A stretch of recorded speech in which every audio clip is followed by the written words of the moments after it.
All right. Are you an entrepreneur interested in growing an engaging and profitable community with your ideal clients? Today on Live with Laura, I'm so excited to be chatting with Maruxa Murphy. She is an award-winning community experience designer, a strategist, an entrepreneur, an author, a catalyst for change. And she's been transforming communities in person and online since 2000, which, God, doesn't that feel like eons ago now? I feel like an old lady when you say that. I know sometimes when I'm like, oh yeah, it was in the 90s I did that. Ugh.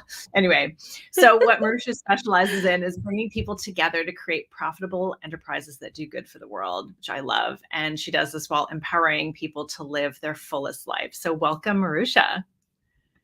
Laura, it is such a pleasure to be here with you. I always enjoy our conversation. So I know we've got Lisa joining us. If you're here, say hello. If you've got questions throughout, pop them into the chat. I'm sure Maruxa will be happy to answer all of them. So community. I feel like I've been talking about community a lot over the last few months with a variety of different people. And so I would love to know from your perspective, why is community so important to today's audiences? Laura, I think it's a really, really important question. Here's the thing.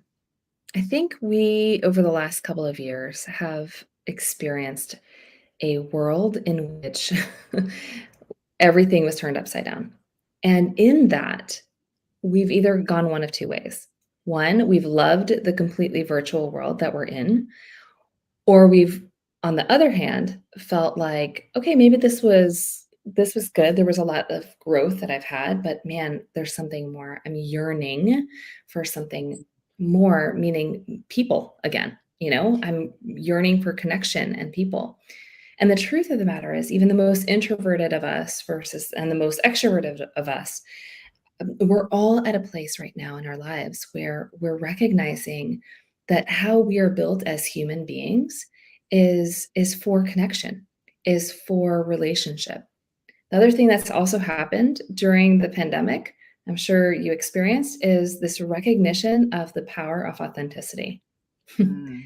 um, and the truth of the matter is that we've been in a world, in the marketing world, if you're a business builder, you've been told all the you should be on TikTok, you should be on Instagram, you should be doing this, you should. At the end of the day, I think we as people have also wanted to backlash against all the shoulds, because we're recognizing what's most important. At least in my circles, we've been recognizing like what's most important are the things that we individually care about as our most precious pieces of this world, whether it's our families, it's time, it's travel, it's creating more meaningful experiences, it's whatever, right? More vulnerability within ourselves. Lots of inner work have been going on, and within the circles in which I run, and it is one of the most powerful, most beautiful things. And so when you combine the recognition that we're not going to stand for fake or the shoulds anymore, and the recognition that in fact we're meant for human connection, this is why this is why I'm imagining lots of the conversation has been around community, is because we're needing it more than ever. It's like breathing. It's like another element that we've not realized that we've needed to survive. Absolutely. And that's why I think it's really important. Yeah. It's so fascinating, working from home and everybody's remote and, people not wanting to go back to offices. And I'm like, honestly, I would love to go back to a space, maybe not all the time, but, I think that human connection, the conversations, just those casual moments. I spent yesterday with a group of 5 other women entrepreneurs at an event, and it was just so magical to be in deep conversation and, where that conversation goes. And it was so community building, right? I'd met all of these people virtually, but most of them never in person. And so it was just so amazing to hug them and to have a conversation over dinner and a drink. And you're like, oh, this, right? Virtual has been amazing. It has facilitated the ability for us to connect with people. I have clients all over the world. I have people I've never met in person. That's facilitated through this virtual world. And Right. it doesn't fully replace being in person with people. 100%. Yeah, I Yeah. feel like, we've had the experiences of having the pendulum swung both like to both extremes, right? So Mhm. prior to 2020, many of us were just taking for granted the amount of travel we were doing, either for pleasure or for work or for both, right? We were just taking it was just life. Like, yeah, Yep. I'm going on a trip here. I'm gonna go see grandma over in this, part of the world or woods, or wherever. And then we would do the same thing with our clients and our businesses, and then we swung the other way with the pandemic. And now it's like, "Oh, huh, that was great too." I mean, if there wasn't like I actually was joking with a colleague recently. I was like, "My new comfort, like, level in clothing is pajama pants. Like, don't ask me to wear jeans." I actually wore jeans yesterday, and I was like, "What is this? Like, what am I wearing?" You know? And because it's not what I'm used to. Today, I was, like, wearing my more, like, comfy, like, flowy pants as I walked out of the house, and it's like, this is my new level, like, my new standard of how I'm going to choose to show up is with an expectation of flow and ease and comfort. That was a plus. That was one of the best parts of the pandemic for me, was to learn, what do I really care about? What do I want more of? And what do I not want more of anymore, right? Like, let's leave that behind. So now we're in, 2 years into this new experience. We're now at a place where we're able to create our new possibility. Is it possible to really utilize this experience online well? Like, and build from our business brands these communities that really are aligned into the core vision of what we want to invite in. Is it even possible to bring that vision in and partner that in with our values and with our voice, how we want to show up in the world? Is that possible? Mhm. And is it possible then to imagine a world where we also can get together? Are there ways in which our communities can be in person, as we begin to continue to develop our own voices and develop our own body of work and our own brand experiences? Like, what Yeah, if, right? So exactly. that's really where I see the juiciness of this conversation is right now. It is in this, what else? What if? How can we? With whom can we create magic and create opportunities to really deepen the work that has been speaking to us through these last few years in our Yeah. own individualized ways? Yeah. So what is the key to building this profitable, powerful, community with these ideal clients? Like, are there Yeah. things people are getting wrong? And are there tips or Hmm. like, here's some guidance? I mean, everybody's community, everybody's Yeah. business is different, so there's never a one size fits all, but Right. I'd love for you to just share some insights into that.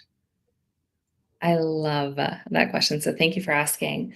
And you're absolutely right. It's definitely not a one size fits all. In fact, I think that's part of the problem where people are Mhm. right now in this phase in business building online, is that there's a lot of great programs out there that are going to tell you, hey, build a community and buy my program. It's going to show you all the things. And then you create a community that looks just like another person's community. And then that person's, you now have 100, whoever took that program, everyone has the same community with just a tiny little different spin to it. It's super annoying. I've been creating communities for 22 years. So for me, what part of the magic is of building community is to invite our gorgeous voices into the conversation Mhm. with that vision that we have. The strategies will always be able to follow vision, voice, and values. 100%. But where we get it wrong is when we try to do all the strategies without doing the juicy good work of really what I call slow down to grow fast. When we slow down enough to really reflect on, who do I want to be in my industry? What is it that really makes me come alive in my space? And then bring that to life through a more intentionally built out community experience. The magic can start to show up there. right? But if we try to just go right into strategy, buy that next program and just allow that program. Now, not all programs are equal. So I should clarify. There's a lot of programs though on the market that are like, hey, if you create a Facebook, if you're a coach and you build a Facebook group, you build it this exact way and you're going to get all these clients on the back end. Right. And I've seen it. I've seen it over and over again. And there's a lot of people that are mesmerized by the idea of that, and then they go into it with then realizing it's another step-by-step copy paste model that isn't really aligned with the core vision, values, and voice of that individual or of that brand that wants to be brought into life. So for me, allow yourself innovation is number one. Like, give yourself permission to innovate, to be that cutting edge. And I mean, Laura, this is why I think where you and I really have nerded out, in conversations, is that, you as an incredible brand strategist and architect for the brands that you work with, like, this is where the fun lies, is in finding what is that uniqueness in it. And for me, it's really then, how do we invite that uniqueness into the place where you're hanging with your people? Into the place where your people feel that brand come alive and it's immersive to them in the way in which you build that community experience. Yeah. If we're just thinking that a Facebook group is a community, we've lost the mark already. A Facebook Yeah. group is not a community. It's simply a platform. Facebook is a platform, as is Mighty Networks, as is Discord, as is Circle.so, as is any of the other things, forums, out there, as is a live event, right? Is a community in and of itself. So those are platforms to hold the intention and the vision in which we're wanting to build. They're just the vehicle. They're not. Yes. So Lisa's got a great comment and a few questions. She said she's noticed that most coaches and healers use the strategy without interacting with people. Yeah. Right. Yeah. So And that's a really good point.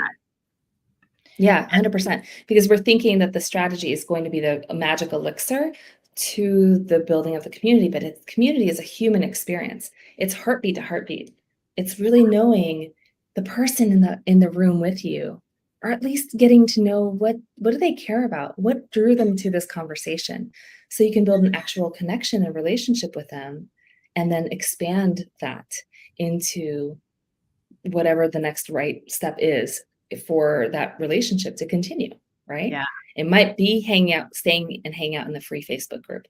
It might be taking a step into becoming a private client or into a group coaching experience, or we can fill in the blank with whatever the program or the offer is. Yeah. So in terms of innovate, Lisa's got a question about, like, how do you innovate in terms of the community building? Great question. I love it. Great question. Lisa, I think I think we make it more complicated in terms of innovation than we allow ourselves. One of my core values is to play. And I want to invite us into that. When we think of the word innovate, I want you to see it as a synonym to play. Innovation in the business sense tends to be very, how are we the head disruptor of our industry?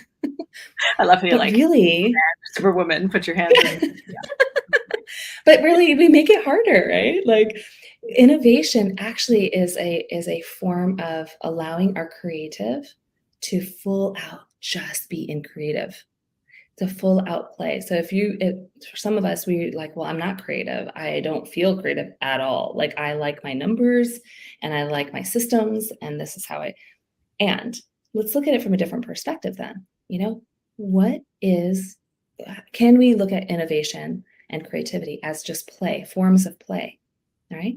Yeah. And so whatever that looked like for us as children, where we were just able to, like, let our hair back and just immerse ourselves in the thing, get our hands in the dirt, or play with those Legos, or get lost in dance or in art. What was it that invited us each into that play? That oftentimes can be a sign of how to innovate in the future, right? Or in how to even see, or hold it as an analogy for us to be playing in this next iteration of your life, or in this next iteration of your business. So I actually am invited one of my clients recently who's very heady, right? He runs a $3.5 million beverage company. And he was like, we're building community. I'm like, okay, we're building. All right. I'm nervous. We're building community. Okay. So I did this exact thing. He was like, okay, how do I innovate when I know this industry like the back of my hand? He's been in the industry almost 3 decades. Like he knows his stuff. And I said, okay, if we want to bring people together, people come in and want to be in the space together for one of 3 reasons. One, because they're immersed in the idea or the interest of whatever it is that group's about. So let's say we were all fanatics about dogs, right? And let's say specifically, I have a golden doodle. So let's say we're all golden doodle fanatics, right? Yeah. That could be an interest that holds us and really creates that space for us to have that conversation. So we're always going to be, we're going to want to connect because of an interest or an idea that really immerses us in. Or we're going to be interested in being a part of something that makes us feel like we've connected again to ourselves, right? So a sense of belonging, finding a place where we are what I call the sacred four, and every community should have, feeling safe, feeling seen, feeling heard, and feeling honored and respected. Mm. And when we create that space, we create a space of belongingness, right? So when we now then partner idea with sense of belonging, and then we invite people in through to be coming in from a place of pure entertainment, right? So it's building an idea. Let's say golden doodles again, golden doodles, and we create a community of just golden doodle artwork or golden doodle tips and tricks on raising golden doodles, right? They're coming in either for like to be entertained around the topic, or to create or to be educated around a topic. It's usually Yeah. one of those 2 things, right? So we got to be thinking those things through, and then we bring in our uniqueness, right? So if you like for this particular client, he has a lot to say about his area, his beverage, the space in which he holds his expertise. He has a lot to say about this particular type of beverage. And he has a lot to innovate in that beverage. He's like, what if we tried it this way and added this? Or what if we concocted this and made it look like this, right? We start to then all of a sudden, as he's giving in his vision and his innovation on how to create a better beverage experience in his world, all of a sudden my mind as a community architect is percolating, no pun intended, but like is really starting to just, shoot up with these ideas because I'm seeing him in his play. I asked him, hey, come to me today from a place of pure play, pure innovation, and let's see what just shows up. So next thing I know, I'm starting to see, oh, well, part of the innovation in his community could be that we're driving and we're bringing in individuals who also want to innovate that particular type of beverage, right, in unique ways. And then having a community where this is what we do. We're just continuing to up the ante of new creations. All the while, that community is being sponsored by his brand, right? All the while, his community is being really is getting the experience that this brand is about innovation, right? It's connecting those values into the experience in which they're building. So that's really how I want us to think. It's again, it's not, I will not teach you step 1, you're going to do it this way. Step 2, you're going to do it this way. Step 3, it's never, your community should never look cookie cutter to anyone else's, because that really is the problem with creating powerful communities today. I think it's so similar to branding. And I think this is, again, like you said, like we just totally connect on all of this. Is that when you build a brand that is deeply aligned with you, that reflects your personality, that allows you to show up and play if play is part of your brand, and just really, then it allows for that authenticity and for people to be connected to you. Now, the challenge can be you can draw them in, but you've got to maintain it. You've got to post and share and be, like then it's one thing to draw people into your community it's a Right. whole other thing to keep them there and engage with them and make them feel, Correct. right, seen and heard and valued Yeah. elements that you mentioned. Totally. And that is definitely still a part of community, obviously, because you have to have that how does this tangibly actually show up, right? And consistently show up. And so I think the way in which I look at community is that it's a three-part endeavor. First, it starts with the heart, right? This is really where you and I, like in our conversation around branding, we both like light Yeah, up. It's like, how do we invite more of this into the experience that the company is wanting to build out into the world? Then from there, it goes into the art of community.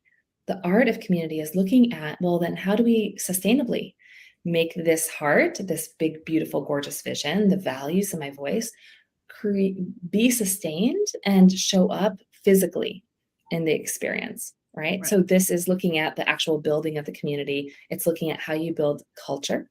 How do you build the rituals in? How do you actually like invite people to feel like they're part of the family, that they feel like they are belonging, and they have a Mhm. sense of belongingness into the experience. And then the final is the science of community. So what is the return on community? And what is the return on the impact you're making because of the community? These are terms I'm actually in the middle of. I'm writing my book right now, Laura, and we're really diving into these returns, on the larger concept of return on investment. Like, how do I know it's supposed to work? How do we track that? So the science is really going in and putting those goggles on, the white lab coat on, and being like, ha ha, Yeah, let's play and let's see this come through and really roll out in a very intentional way. So the art, the heart, the art, and the science of community is really what can help this community not just be a vision and a theory, but the reality, and consistently creating that consistency is critical. I mean, I would highly encourage nobody to create a community unless you're ready to hold space for the people in the room. Otherwise, it's a lot of energy and a lot of heart that you'll be putting in, without the intentionality of actually being able to serve with love and intention for the people that you're about to serve. Super yeah, important. I love that. So art, heart, art, and science, and you need to start with the Yes, heart. always, always. If And we you start need with the all, science, yeah, no, yeah, you need all. But if you start with science or even with the art, you're missing the most important, most sustaining part of the whole thing. The heartbeat is what's going to sustain you when it feels hard. The yeah, heartbeat is what's going to sustain you when it gets wonky. And when you know that you know that you know you're supposed to be running this, and how in the world does this really fully show up in its truth, right? That's yeah, super important that we always start with the heart. Yeah. absolutely. Absolutely agree. Totally agree. So, what are the things, I guess, in terms of what people are getting wrong? They're starting in the wrong place. Mhm. Is that the main thing that you see that people are doing wrong Yeah. with the art or the Yeah. science? Yeah, so I often see it as that they're starting in going from the vision and the values, and going, I'm sorry, the vision and the voice. Oftentimes we don't really know our values yet, but we go in and I get this a lot, like, Marisha, I have this big vision. And I'm like, tell me what it is. I want Yeah, to create a community. Okay, tell me more. And they go and they've shared with me, it's what I call the pyramid build on two sticks. And stick number one is the vision. And stick number two is the voice and the brand that they have. And then they go to building and then activating the community. Well, anything that's built on two sticks, as we would understand, would be wobbly, would be unsustainable.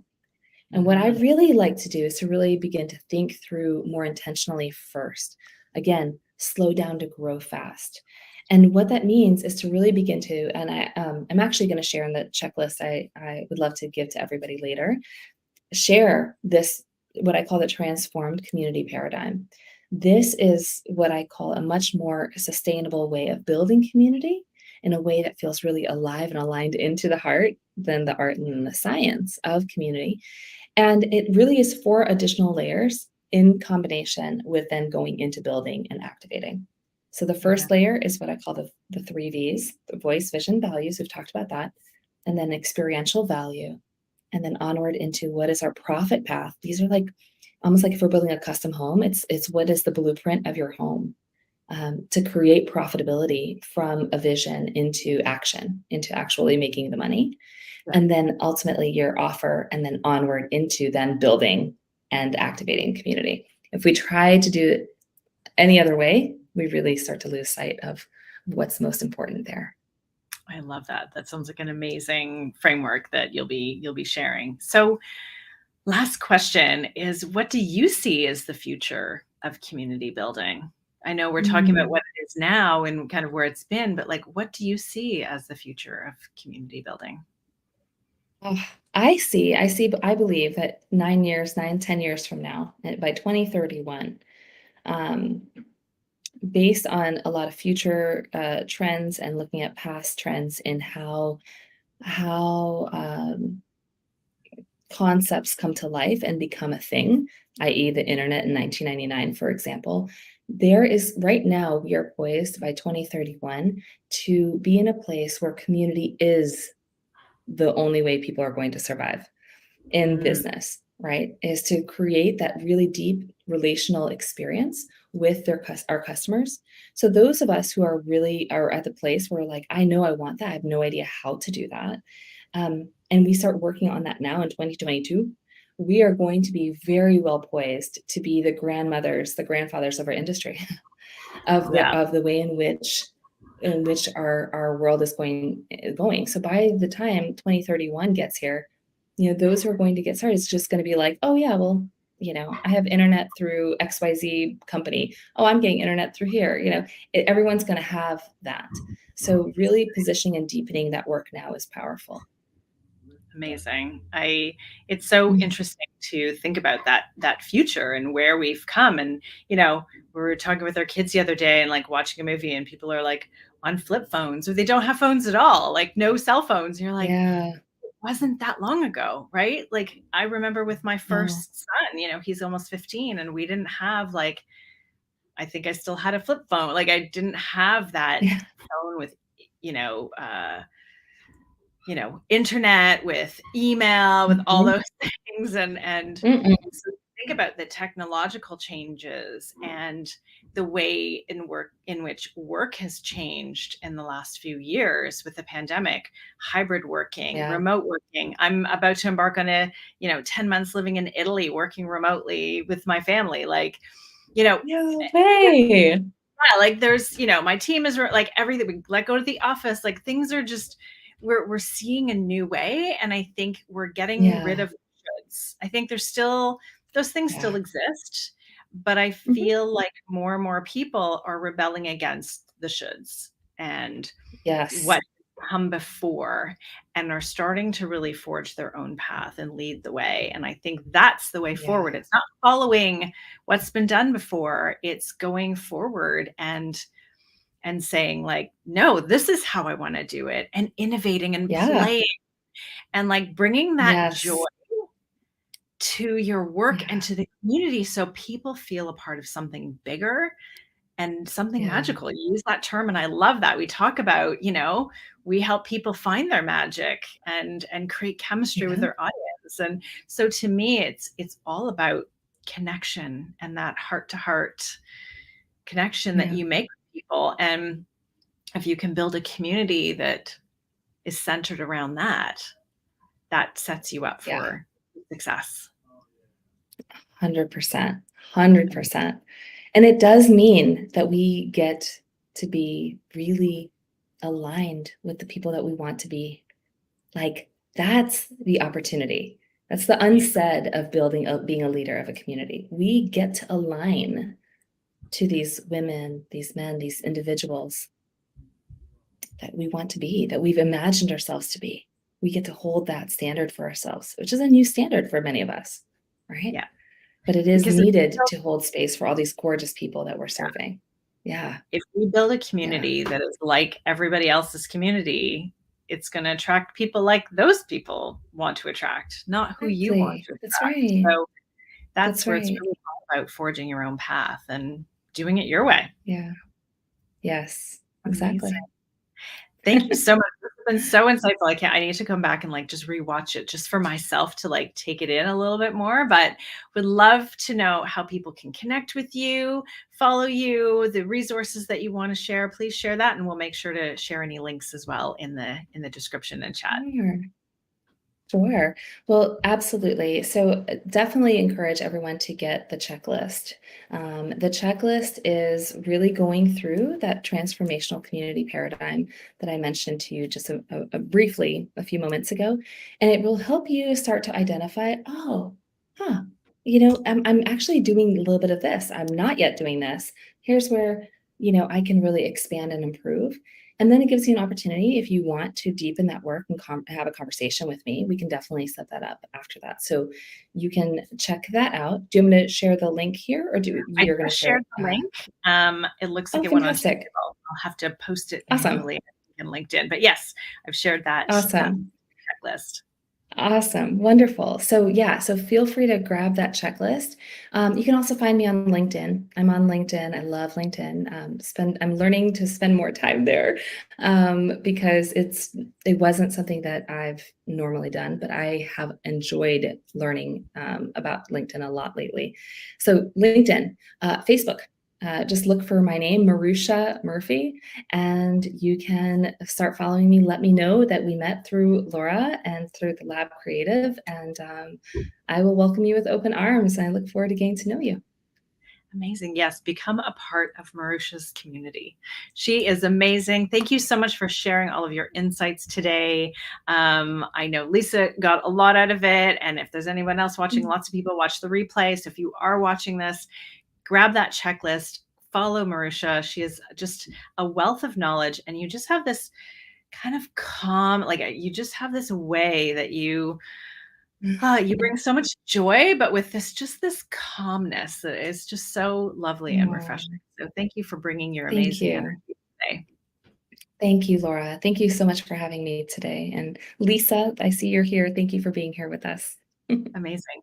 Now, next week I will not be doing a live or for the following 2 weeks, I think. And then my next one, I will be in Italy. So everybody stay tuned for that. I have Anna Powers, who's an amazing copywriter, who's going to be joining. We're going to be talking about copy, websites, landing pages, all of that social media. So we're going to have a really great conversation about that. And I will be doing it from my new home in Sicily. So that is exciting. So that's on September 6th. So stay tuned for that. Mhm. Amazing. Thanks for joining, everybody. Take care.